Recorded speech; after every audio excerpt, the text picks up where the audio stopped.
నిత్యాయ నిరవధ్యాయ నిత్య వైభవశాలినే నిత్య వైభవ దాత్రే చ శ్రీ నృసింహాయ మంగళం. తత్పురుషాయ విద్మహే సువర్ణపక్షాయ ధీమహి తన్నో గరుడ ప్రచోదయాత్. ప్రియ భగవద్బంధులారా, శ్రీ లక్ష్మీ నృసింహస్వామి వారి యొక్క దివ్యక్షేత్రంలో శ్రీ పాంచరాత్ర ఆగమ శాస్త్రానుసారంగా నవాన్నిక ఏకకుండాత్మక బ్రహ్మోత్సవాలు అత్యంత వైభవపేతంగా ప్రారంభించుకోవడం జరిగింది. నిన్నటి రోజు షష్ఠివాచనం, సాయంకాలము ముత్సంగ్రహణ అంకురారోపణ కార్యక్రమం జరిగింది.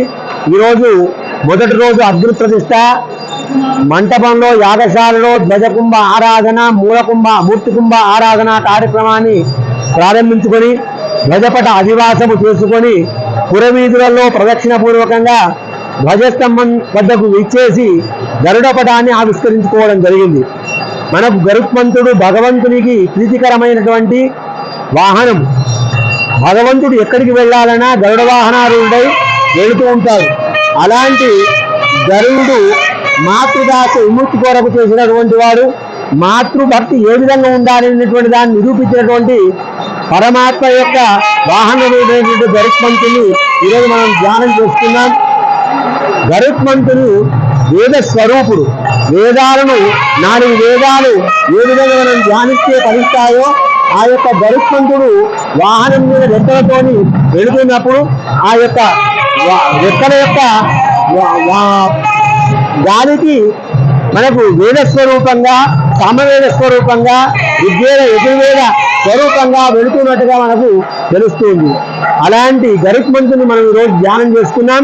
తల్లి యొక్క ప్రేమ అమృతాన్ని తీసుకొచ్చేసి దాసి విముక్తి చేసినటువంటి ఆ గరుత్మంతుని మనకు అనుగ్రహం మనకు కలిగాక, ఈ గరుత్మంతునికి అనుగ్రహం కలిగినందువల్ల మనకు సర్వదోష నివారణ, నాగదోష నివారణ, సంతానం కాదు సంతానము, వివాహం కాదు వివాహం కలుగుతుందని చెప్పేసి ఆ గరుడ ప్రసాదం తీసుకున్నంత మాత్రమే సకల దోష నివారణ జరుగుతుందని తెలుస్తుంది. ఈరోజు మనం అందరం కూడా గరుడ ధ్యానం చేసుకొని గరుడ పద ఆవిష్కరణ చేసుకోవడం జరిగింది. అందరికి కూడా పరమాత్మ యొక్క అనుగ్రహం కలుగుగాక. స్వస్తి. సమస్త మంగళాని భవంతు.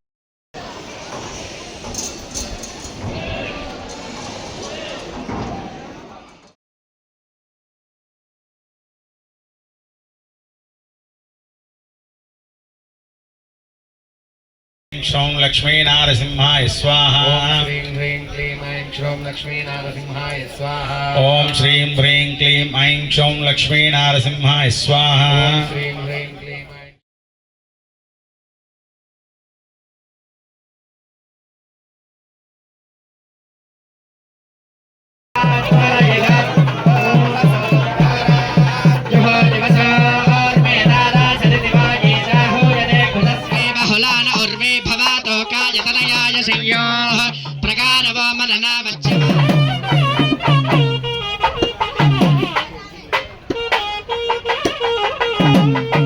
నమస్తే మంగళానాం నివాసాయ యాదాద్రీశాయ మంగళం నిత్యాయ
వారి భక్తులకి విజ్ఞప్తి, నిన్నటి నుండి మనం 11 రోజుల పాటు శ్రీ స్వామివారి బ్రహ్మోత్సవాలని అంగరంగ వైభవంగా జరుపుకుంటున్నాం. ఇటు బ్రహ్మోత్సవాల్లో అందరూ భక్తులు పాల్గొనే విధంగా మనం వివిధ రకమైనటువంటి చర్యలు విస్తృతంగా చేపట్టడం జరిగింది. ఈ బ్రహ్మోత్సవాల్లో భాగంగా 24వ తారీఖు ఎదుర్కోళ్ళు, 25వ తారీఖు స్వామివారి తిరుకల్యాణం, 26వ తారీఖు రథోత్సవం ఉంటుంది. ఈ 3 రోజుల లోపల భక్తులు గత అనుభవాలను బట్టి విశేష సంఖ్యలో పాల్గొన్నటువంటి దృష్టాంతాలు ఉన్నాయి. ఈసారి కూడా భక్తులు ఎక్కువ సంఖ్యలో పాల్గొనే విధంగా మనం అనేక రకాల చర్యలు చేపట్టడం జరిగింది. వాటిలో భాగంగా ఆర్టీసీ బస్సుల్ని మనం పాత బస్ స్టాండ్ నుంచి, తర్వాత వసతి గృహ సముదాయం నుంచి కూడా మనం నడుపుకుంటున్నాం. కాబట్టి భక్తులు పెద్ద సంఖ్యలో ఈ బ్రహ్మోత్సవాల్లో పాల్గొని తరించాలని చెప్పి విజ్ఞప్తి చేస్తున్నాం.